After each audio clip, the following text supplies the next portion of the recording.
Hello guys, രേഖാചിത്രം എന്ന് പറഞ്ഞൊരു സിനിമ കണ്ടിരിക്കുകയാണ്. ആസിഫ് അലി അഭിനയിച്ച ഇത്.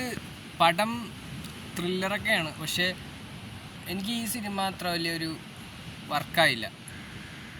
എനിക്കത്ര ത്രില്ലിങ് അനുഭവപ്പെട്ടില്ല. കാരണം സസ്പെൻസൊക്കെ എന്താണെന്നുള്ളത് ഏകദേശം മനസ്സിലാക്കാൻ പറ്റുന്നൊരു രീതിയിലുള്ളൊരു സ്ക്രീൻ പ്ലേ ആയിരുന്നു ഈ സിനിമയുടെ. പിന്നെ അതിൻ്റെ എടുത്തേക്കണ മേക്കിംഗ് ഗംഭീരമായിട്ടുണ്ട്. ആസിഫ് അലിയുടെ ആക്ടിങ് അടിപൊളിയായിട്ടുണ്ട്. പിന്നെ മമ്മൂട്ടിയുടെ കാതോട് കാതോര് എന്ന് പറഞ്ഞ സിനിമയായിട്ട് കണക്ട് ചെയ്ത സംഭവം കൊള്ളാം. ഡീജിങ് ചെയ്തത് കൊള്ളാം. പ്രത്യേകിച്ച് ഈ സിനിമ അത്ര വലിയ ഗംഭീര സംഭവമാണെന്നൊന്നും ഞാൻ പറഞ്ഞില്ല. കണ്ടിരിക്കാൻ പറ്റുന്ന ഒറ്റ പ്രാവശ്യം കാണാൻ പറ്റുന്ന ഒരു സിനിമയായിട്ട് എനിക്ക് തോന്നി. എൻ്റെ മാത്രം അഭിപ്രായമാണ്. പലർക്കും ഈ സിനിമ ഇഷ്ടപ്പെട്ടിട്ടുണ്ടാവും. പക്ഷെ എൻ്റെ അഭിപ്രായത്തിൽ ഒറ്റ പ്രാവശ്യം കാണാൻ അത്ര വലിയ സംഭവമായിട്ടുള്ള സിനിമയായിട്ട് എനിക്ക് തോന്നിയില്ല. അത്ര വലിയ കൊടൂര ത്രില്ലറൊന്നും അങ്ങനെ ആയിട്ട് എനിക്ക് തോന്നിയില്ല. അപ്പോൾ എനിക്ക് തോന്നിയൊരു കാര്യമാണ് ഞാൻ പറഞ്ഞത്. പിന്നെ ഈ സിനിമയിൽ എനിക്ക്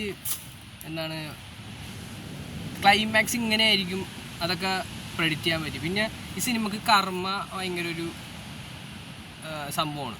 എന്ന് വെച്ച് കഴിഞ്ഞാൽ വില്ലന്മാർ ചെയ്യുന്ന ഒരു കർമ്മ അവർക്ക് ജീവിതകാലം കഴിഞ്ഞാലും അത് അവരെ പിന്തുടരുന്ന ഒരു സംഭവം. നമ്മൾ തെറ്റ് ചെയ്തിട്ട് ആ തെറ്റ് അതിനുള്ള ഒരു ശിക്ഷ കിട്ടുന്നത് കുറേ കാലത്തിന് ശേഷമായിരിക്കും. ആ ഒരു ഇതിൽ പറയുന്നുണ്ട്. അത് കൂടുതൽ പറഞ്ഞു കഴിഞ്ഞാൽ അത് എന്താണെന്നുള്ളത് ഇതാകും. അത് മനസ്സിലാക്കാൻ വേണ്ടി ഇപ്പോൾ സിനിമ കാണുമ്പോൾ എല്ലാവർക്കും അത് മനസ്സിലായിട്ടുണ്ടാവും. പിന്നെ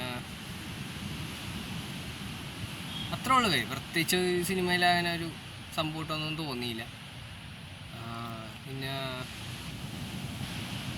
അത്രേ ഉള്ളൂ. ഒരു ഒറ്റ പ്രാവശ്യം കാണാൻ പറ്റുന്ന ഒരു സിനിമയായിട്ട് തോന്നി.